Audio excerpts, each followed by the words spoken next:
शिक्षकों की क्या गति हो जिस समाज में लगभग 50 लाख शिक्षक इस वक्त हैं, उन्हें कैसे शिक्षक की शिक्षा कैसे हो, वो अपने आप में एक बहुत बड़ा विषय है जिसपे चर्चा होनी चाहिए। लेकिन आज मैं उसमें नहीं घुसूंगा, क्योंकि दिक्कत यही होती है। कहीं राग दरबारी में लिखा है, सर, राग दरबारी में लिखा कि शिक्षा व्यवस्था वो गली की कुतिया है जिसे जो चलता है एक ठोकर मार के चल देता है। ये समस्या है। शिक्षा व्यवस्था पे विचार रखना हर भारतीय का मौलिक अधिकार है, और जब चाहे जहां खड़े होकर कुछ चार बात बोल देना भारतीय हर कोई कर लेता है। मैं समझता हूं आज की चर्चा को यदि हम थोड़ा सा फोकस्ड रखेंगे तो हम कुछ आगे बढ़ पाएंगे। और जैसे मैंने कहा, जिन चीजों पे दिन रात चर्चा होती ही रहती है, बहुत कायदे से हो चुकी है, उन पे मैं आज के मौके को ऐसे उन नायाब मौकों में समझ रहा हूं जहां शिक्षा के कंटेंट, उसके भारतीयकरण पे कुछ कायदे की बातचीत हो सके जो आमतौर पे पब्लिक स्फीयर में नहीं होती है। मैं दो चार बात कहना चाहता हूं।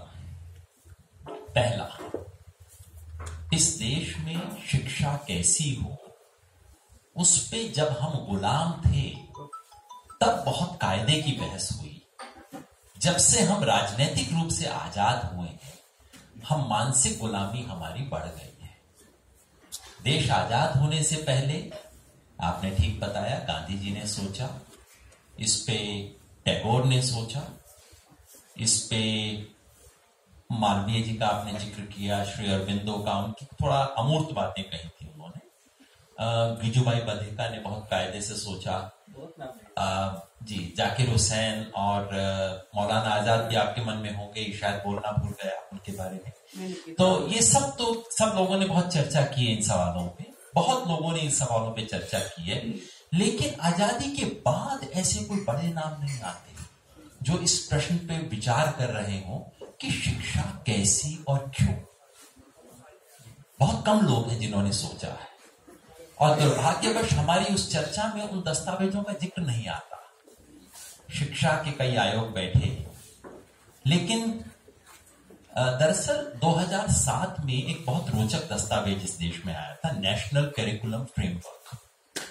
वो एनसीईआरटी से पास हुआ था।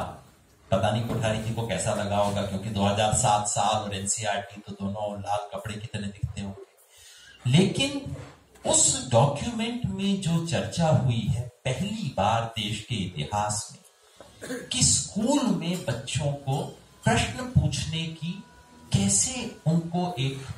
कैसे जगाया जाए जिससे बच्चे प्रश्न पूछ सके।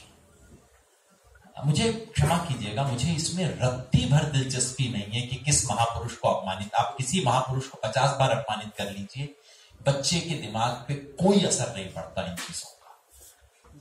जब हम कहते हैं ये महापुरुष है, इनके बारे में कुछ नहीं बोलना, तब बच्चे के दिमाग पे असर होता है। तब बच्चे का, मैं एक संयोग से खालसा स्कूल में पढ़ा था, जो ना हिंदू था ना मुसलमान था, खालसा स्कूल था, जहां पता नहीं क्यों हमारे ज्ञानी जी, जिनको दिया जाता था कि बच्चों को नैतिक शिक्षा देनी है, और उनका मानना था कि जब तक नीम की लकड़ी को पानी से भिगो के बच्चों को यहां ना मारा जाए तब तक नैतिक शिक्षा कैसे आएगी। उसका असर यह हुआ कि मैं ही नहीं, मेरे जैसे तमाम बच्चे जीवन भर के लिए उस तरह के ज्ञान से एकदम मुक्त हो गए। समस्या ये नहीं है, समस्या ये है कि मैं तो चाहता हूं, गांधी जी का भक्त हूं, और मैं चाहता हूं कि हर बच्चा इस देश में गांधी की आलोचना करे। जिस दिन वो गांधी की आलोचना करना सीखेगा, उस दिन वो अपने पांव पे खड़ा होगा। मैं नहीं चाहता कि कोई इस देश का बच्चा गांधी जी को पूजते हुए बड़ा होके अपने विवेक से गांधी को पूजेगा, अपने विवेक से, तो मेरे को वो अच्छा लगेगा। जिसके मुंह पे टेप लगा दिया जाएगा कि तुम गांधी की आलोचना ना करो, वो गांधी कैसे बनेगा। मैं तो ऐसे बच्चे चाहता हूं जो प्रश्न कर सकें। इस पे कोई चर्चा नहीं होती है। सब लेफ्ट वाले, सब राइट वाले बच्चे को एक खाली हंडिया समझते हैं, जिसके अंदर उस हंडिया में मैं क्या उड़ेल दूं, मैं लाल रंग का शरबत उड़ेल दूं, मैं केसरिया रंग का शरबत उड़ेल दूं, इसकी बहस होती है। वो हंडिया नहीं है, इस पे बहस नहीं होती है। भाषा का प्रश्न, भाषा की, आप मातृभाषा की जितनी चाहे पूजा कर लीजिए, दुनिया की कोई भाषा पूजा अर्चना से आगे नहीं बढ़ती है, वो व्यवहार करने से आगे बढ़ती है। उसमें ज्ञान के सृजन से आगे बढ़ती है। इस देश में भाषाओं में ज्ञान सृजन का काम कहां हुआ, कौन करता है? मैं लाख कंप्लेन कर लूं, विदेशी लोगों को पढ़ाया जाता है, कोई पलट के पूछेगा भाई साहब आपके यहां पढ़ाने लायक बनाया क्या है आपने? मुंह बंद हो जाएगा हम लोगों का। क्या किया है हमने इतने सालों में? तो पूजा अर्चना, मैं हिंदी के बारे में कहता हूं और मैं तो हिंदी में पहले लिखता हूं हमेशा। पिछले हफ्ते भी एक किताब लिखी है, हिंदी में ही लिखी है, आपको भेंट करूंगा। तो मैं ये जो भाषा का जो मैं बता रहा हूं, भाषा की हिंदी के बारे में मैं बार बार कहता हूं, ये हिंदी दिवस का ढकोसला बंद कर दीजिए। हिंदी को बचाना चाहते हैं तो हिंदी में कुछ कीजिए, हिंदी में ज्ञान का सृजन कीजिए। वो नहीं होगा, जितनी मर्जी आप किताबों को रख के उनको माला पहनाते रहिए, उससे कोई फर्क नहीं पड़ेगा। हमारी भाषाएं मर रही हैं, किसी को कोई ध्यान नहीं है। गणेश देवी नामक एक पागल है जो इस देश में भाषाओं को बचाने का जितना काम कर रहा है, इस देश की सारी सरकारें मिलकर नहीं कर रही। वैसे व्यक्तियों से सीखिए। स्किल की आपने बात कही, महत्वपूर्ण बात यह है सर कि एक हमारे अपने ज्ञान की परिभाषा, बहुत सुंदर बात आपने बताई। ज्ञान, हमारी परंपराओं से हम ज्ञान लेंगे। वो कुम्हार की परंपरा हमारी परंपरा है कि नहीं है? टेक्सटाइल इंजीनियरिंग में जो डाइंग पढ़ता है वो हमारे रंगरेज से कुछ सीखता है कि नहीं सीखता है? हमारे देश में जो ज्ञान की परंपराएं हैं, कुछ उसकी किताबों में है, बहुत कुछ व्यवहार में है। उस व्यवहार की परंपरा को हम किताबों में कैसे लेके आए, उसका काम कौन कर रहा है इस देश में? तो जब ये सब काम हम नहीं करेंगे, उसके बाद हम दूसरी बातें करें, उसका कोई मतलब नहीं है। संस्कृत में नहीं जानता हूं, लेकिन पता नहीं क्यों मेरी बहुत इच्छा रहती है कि इस पे शोध ज्ञान आगे बढ़े। तो मैं समझदार लोगों से फोन करके पूछता रहता हूं, क्या स्थिति है सर, किसको पढ़ा सकते हैं सर? अपने परिचितों को मैंने कोशिश की संस्कृत अच्छा पढ़वाने की, पता किया दुनिया में कहां, दुनिया में अगर मुझे सबसे अच्छी संस्कृत पढ़नी हो तो मैं कहां जा सकता हूं? दुर्भाग्यवश जो जगह का नाम लिया वो भारत के बाहर थी। तो क्या हम संस्कृति की बात करते हैं, क्या हम भाषाओं की बात करते हैं? इससे बड़ा पाखंड क्या हो सकता है इस देश में? और ये जो मैं इससे सहमत हूं। सरकार की तरफ देखें ना देखें, मुझे अच्छा लगा कि आपने कहा कि किसी सरकार से उम्मीद ना कीजिए, यानी कि जिस सरकार में आज है उससे तो हम कतई उम्मीद ना करें। वो अच्छी स्वीकारोक्ति है, मैं समझता हूं ये हमें याद रखना चाहिए। इससे ये संयोग ऐसा है कि मैं एक राजनीतिक दल का अध्यक्ष हूं और ये बात को मैंने कतई नहीं छुपाया था। मैं समझता हूं जिन लोगों ने मुझे आमंत्रित किया, ये जानते हुए किया होगा, मैं कोई छुपाता नहीं हूं। और मेरे लिए ये जो भाषा और संस्कृति की राजनीति है वो सबसे गहरी राजनीति है। दुनिया की राजनीति चुनावों से नहीं होती है। आप किसे ज्ञान बता देते हो और किसे अज्ञान बताते हो, वो दुनिया की सबसे गहरी राजनीति है। और मैं उस गहरी राजनीति और छिछली राजनीति का संबंध पूछ रहा हूं। मैं ये कहना चाहता हूं, पूरी गंभीरता से कहना चाहता हूं, इस देश में, इस देश की संस्कृति, परंपरा और भारतीयता का दिन रात नाम जपने वाले इस देश की शिक्षा के भारतीयकरण के लिए रत्ती भर काम नहीं करते हैं। इस देश के प्रधानमंत्री रहे हिंदी के एक महान लेखक, और उनके रहते हुए हिंदी भाषा के लिए अगर एक काम हुआ हो तो आप मुझे गिनवा दीजिए। एक काम पिछले 5 साल से संस्कृति, परंपरा, गौरव, स्कूली शिक्षा में यदि एक काम ऐसा हुआ हो जिससे हमारी एक साधारण बच्चा जो कि पढ़ाई कर रहा हो, वो उसको हमारे देश की परंपरा, संस्कृति, ज्ञान के बारे में थोड़ी सी बेहतर समझ पाए। क्योंकि ये वो दौर है जब आप, मैं समझता हूं हमारी संस्कृति इतना तो हमें बताती होगी। ये मैं कई लोगों को कहता हूं, हम संस्कृति में इतना विश्वास करते हैं, फिर 2 मिनट में परिचय दे देते हैं कि मैंने कुछ नहीं सीखा उस संस्कृति से। अच्छी संस्कृति होगी तो उसने हमें सुसंस्कृत बनाया होगा ना। जो आज जो दौर चल रहा है, और ये 5 साल का नहीं, पिछले 25-30 साल का दौर है, जिसमें हमारे सरकारी स्कूल खाली हो रहे हैं, छोड़ छोड़ के भाग रहे हैं लोग सरकारी स्कूलों को। अंग्रेजी शिक्षा का मोह सम्मोहन नहीं, एकदम जैसे पागलपन का दौर इस वक्त चल रहा है। छोड़ो अंग्रेजी में पढ़ो, इंग्लिश मीडियम पढ़ेगा बच्चा, क्या पढ़ेगा जहां टीचर अंग्रेजी नहीं जानता, कौन सी इंग्लिश मीडियम में जाके बच्चा पढ़ेगा। इस पागलपन के दौर में जब सारी सरकारें ऊपर से नीचे तक की तमाम सत्ताएं इस दौर से जुड़ी हुई हैं, वहां इसको रोकने का क्या प्रयास किया जाता है। तमाम रंगों की सरकार आती है, कोई लाल रंग का सूट पहनती है, कोई भगवे रंग का सूट पहनती है, सब आके मुझे बताते हैं कि जो अमेरिका से जो इंडेक्स आई है उसमें मेरा देश यहां पहुंच गया है। क्या फर्क है, कौन सा ये हो रहा है। इसलिए शिक्षा के भारतीयकरण का सवाल इतना गंभीर सवाल है, इतना बड़ा सवाल है कि हम इस पर, मैं चाहता हूं इस प्रश्न पे राजनीति हो, क्योंकि जिस देश के बड़े सवाल पे राजनीति नहीं होगी वो सवाल कूड़ेदान में पड़ा रहेगा। महिलाओं की सुरक्षा पे जब तक राजनीति नहीं होगी उस सवाल पे कतई कुछ नहीं किया जाएगा। तो राजनीति हो, गंभीर राजनीति हो, छिछली राजनीति ना। आप मुझे ये बताइए कि आपके सिलेबस का इस देश से क्या मतलब है। हमारे यहां बौद्धिक प्रगति का पैमाना ये है कि हम पश्चिम की नकल कितना तेजी से और कितना एक्यूरेटली कर सकते हैं।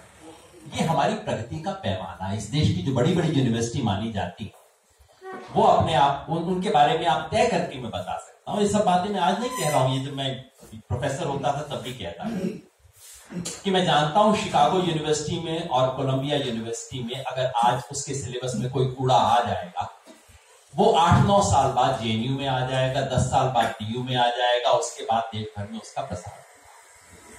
ये तय है, क्योंकि हमारा जो औपनिवेशिक संबंध है उस ज्ञान से वो नहीं बदला। अंग्रेज चले गए हैं लेकिन हमारा ज्ञान के साथ औपनिवेशिक संबंध नहीं बदला है। इसलिए हमारी शिक्षा के भारतीयकरण की बेहद जरूरत है। शिक्षा का भारतीयकरण करना इस देश की बहुत जो प्राथमिकताएं होनी चाहिए। जैसे स्कूल खोलना प्राथमिकता है जो होनी चाहिए, जैसे यूनिवर्सिटी खोलना और चलाना प्राथमिकता है जो होना चाहिए, उसी तरह से स्कूल और यूनिवर्सिटी में क्या पढ़ाया जाए ये भी प्राथमिकता होनी चाहिए। और उसमें उसे इस देश के मिजाज के हिसाब से ढालना चाहिए। हाल ही तक यूरोप की किसी भी यूनिवर्सिटी में अगर आप ठीक से पढ़ते थे तो आपको या तो लैटिन या रोमन दोनों में से कुछ एक पढ़ना होता था। आप उसका ज्ञान किए बिना आपको कायदे से डिग्री नहीं मिलती। वो दोनों भाषाएं व्यवहार नहीं आती है, लेकिन आपको जानना है क्योंकि आप उसके बिना बौद्धिक संपदा का प्रयोग नहीं कर सकते। हमारे यहां आप किसी भी क्लासिकल भाषा को ले लीजिए, मैं केवल संस्कृत की बात नहीं करता, मेरे लिए तमिल भी उतनी क्लासिकल है, मेरे लिए फारसी भी उतनी क्लासिकल भाषा। कितने हमारे पढ़े लिखे लोग हैं जो इसका रत्ती भर व्यवहार भी करना जानते हैं। मैं तो नहीं जानता, मैं अपने लिए कोई दावा नहीं कर रहा, लेकिन ये मेरी शिक्षा पद्धति है जिसने मेरे को डिग्री दे दी, गोल्ड मेडल दे दिए, सब कुछ दे दिया, और मुझे इस देश की परंपरा का रत्ती भर ज्ञान नहीं दिया। तो इसलिए शिक्षा का भारतीयकरण करना हमारे समाज की प्राथमिकता होनी चाहिए। तो बहस इस पे नहीं हो सकती कि शिक्षा का भारतीयकरण हो या ना, बहस इस पे होनी चाहिए कि कैसे हो। इसके बारे में मैं एक छोटा सा निवेदन करता हूं कि कैसे ना हो, क्योंकि शिक्षा का भारतीयकरण करने के नाम पे इस देश में हर 2-5 साल बाद कोई मजाक होता है, और वो मजाक इतना खराब होता है कि वो भारतीयकरण के एजेंडा को 5 साल और पीछे कर देता है। ऐसे लोग आते हैं क्योंकि हम मानते हैं कि बच्चों का, पता नहीं क्यों हम सबकी ये धारणा है कि किसी नेक विचार को ले जाने के लिए बच्चों को भाषण देना बहुत जरूरी है। बच्चों को जिस विषय पे आप ज्यादा भाषण देंगे बच्चे जीवन भर के लिए उससे विमुख हो जाएंगे। ये तो एकदम गारंटी की बात है। बच्चे को आप भाषण दीजिए, बच्चा जिंदगी भर के लिए इनॉकुलेट हो जाता है, फिर उस चीज को छूता नहीं है कभी। हमारे यहां मान के चलते हैं कि शिक्षा के भारतीयकरण के लिए बच्चों को भाषण दो, बच्चों पे कोई ऐसी अनर्गल सामग्री थोप दो जिसका उनके जीवन से, उनके ज्ञान से कोई संबंध नहीं हो। तो इस देश में हर दूसरे तीसरे साल मैं क्योंकि सब तरह की बातें कह रहा हूं, कुछ कड़वी बातें कहूंगा, आप माफ कर दीजिएगा। मैंने इस देश की बड़ी संस्थाओं के बारे में भी कई कड़वी बातें कही।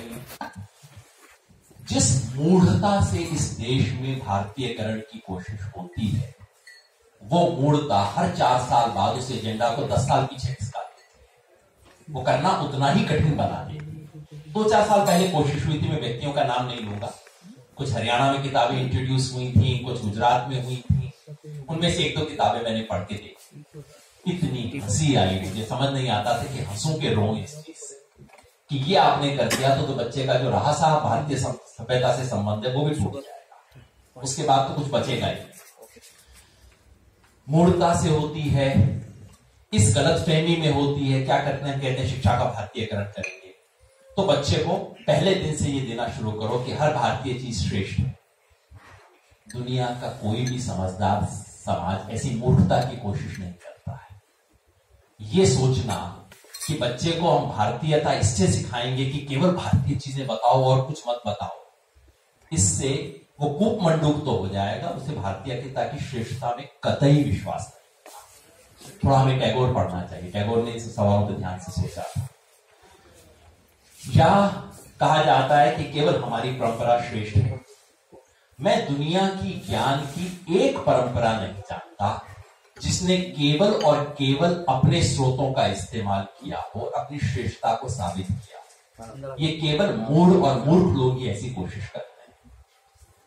जिसे दुनिया की सबसे बड़ी परंपरा आज कहा जाता है यूरोप की साइंस। यूरोप की साइंस कहां से आई? सारी केमिस्ट्री उन्होंने अरब समाज से सीखी, बिल्कुल हूबहू उससे नकल करके दी उन्होंने उसको। अपने दुनिया का कोई भी समाज अपनी श्रेष्ठता बनाने के लिए, अपनी ज्ञान परंपरा की श्रेष्ठता के लिए दूसरों से सीखता है। जो सीखने के काबिल नहीं है, जो सीखना नहीं जानता, वो दुनिया में कभी ज्ञान में श्रेष्ठ नहीं हो सकता। लेकिन सीखने और नकल करने में एक बुनियादी फर्क है, क्योंकि सीखने वाले के पास अपनी छलनी होती है। वो कहता है कि मुझे क्या सीखना है और क्या नहीं सीखना, किन शर्तों पे कोई चीज ग्रहण करनी है और किस कूड़े को मुझे फेंकना है, उसके पास वो छलनी होती है। हमारे यहाँ शिक्षा का भारतीयकरण करने की जब जब कोशिश हुई, वो बिना छलनी के हुई कि मैं पूरी की पूरी चाय डालूंगा पत्ती समेत, पत्ती पहले पीऊंगा, चाय बाद में पीऊंगा, और वो होते ही इतनी हास्यास्पद हो जाती है वो कि उसके बाद उसमें कुछ बचता है। हमारे यहां एक धारा ही नहीं, अगर आप अनुमति दें तो मैं कहूंगा कि धारा की भी उपधारा से हम ग्रहण करते हैं। हमारे परंपराओं में इतना कुछ है, पता नहीं क्यों भारतीयकरण के नाम पे उसकी एक छोटी सी उपधारा से वो हम ग्रहण करना चाहते हैं। इस देश की जो तमाम धाराएं हैं उसका भी इस्तेमाल नहीं करना चाहते। तो भारतीयता भी इतनी संकीर्ण है, और ऊपर से रट्टाफिकेशन। पता नहीं क्यों हमें लगता है कि बच्चों को रटवा के हम उनका ज्ञान बढ़वाएं।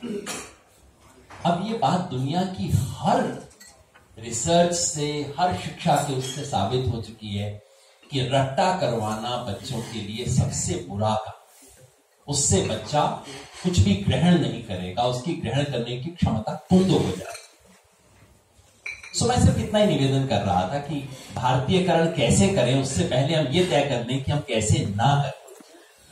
इन बातों से सर मैं एक रिक्वेस्ट करूं कि आपने बहुत अच्छा प्लेटफॉर्म एक बनाया है, तो मैं चाहूंगा कि इस ओर सब लोगों को ले जाऊं। और मुझे तो 2-3 मिनट दीजिए, 3 मिनट में मैं आपकी बात करूंगा। तो आखिरी बात मुझे केवल कहने दीजिए कि कैसे करें। मैंने पहले कहा भारतीयकरण क्यों, फिर कैसे ना करें, फिर कैसे करें अगर हम सचमुच गंभीर हैं इसके बारे में। पहला सवाल है भाषाओं का। इस देश की भाषाओं में ज्ञान सृजन कर सबसे बड़ी चुनौती है, जो बंद हो चुका है। भाषाएं कुंद हो चुकी हैं, और उन भाषाओं में कभी कभी रोमानी कविता और साहित्य तो लिखा जाता है।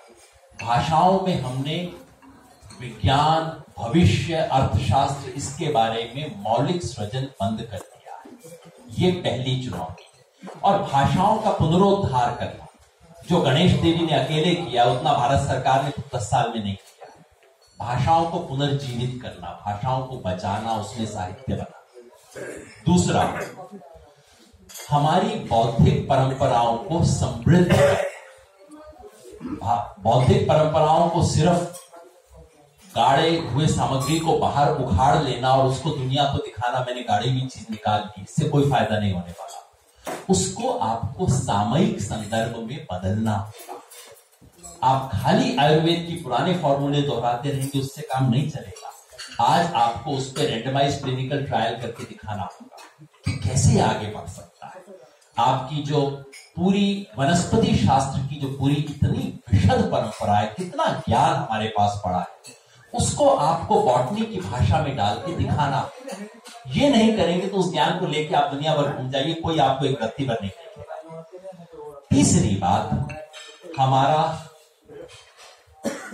बात, हमारे ज्ञान को हमारे संदर्भ से बदलना होगा। भारतीयकरण का मतलब ये कतई नहीं है कि केवल भारत की दी हुई चीजें हम लाके दिखाएंगे। भारत की हमारे संदर्भ और हमारी जरूरत के हिसाब से हम अपना ज्ञान का सृजन करें, दुनिया में चाहे जहां से सीख के करें। इस देश के बहुत बड़े इलाके में 10 साल पहले तक बिजली नहीं होती थी, आज भी बहुत कम जगह, काफी जगह जान नहीं है। लोगों को ऐसा फ्रिज चाहिए जो कि बगैर बिजली के चल सके, वो हमारी जरूरत है। अब उसका विचार चीन से ले आइए, कोई फर्क नहीं पड़ता, लेकिन वो हमारे संदर्भ में बनेगा। ज्ञान का निर्माण जब हम अपने संदर्भ से जोड़ेंगे, हमारी जरूरत से जोड़ेंगे, हमारा जो वातावरण है, जलवायु है, हमारी जो आर्थिक जरूरत है, इस देश में पूंजी की कमी है और मजदूरी की बहुतायत है, उसके हिसाब से हम ढालेंगे, तब एक नया ज्ञान बनेगा। उस ज्ञान को हम भारतीय ज्ञान कह सकेंगे, जिसमें चीन से भी होगा, यूरोप से भी होगा, लैटिन अमेरिका से भी होगा, हमारी प्राचीन परंपराओं से भी होगा, लेकिन वो हमारी जरूरत पे होगा। यानी कि लूंगा मैं सारी दुनिया से, लेकिन छलनी मेरी होगी, अपनी छलनी हम बना सके, वो बहुत जरूरी है। और आज की शिक्षा व्यवस्था वो करने में पूर्णतः असमर्थ है। और जो लोग भारतीयता का सबसे ज्यादा गुण गाते हैं, वो तो दुश्मन है इस भारतीयता के, ऐसा मुझे महसूस होता है। इसलिए मुझे लगा कि इस पर कुछ सार्थक चर्चा होनी चाहिए। धन्यवाद।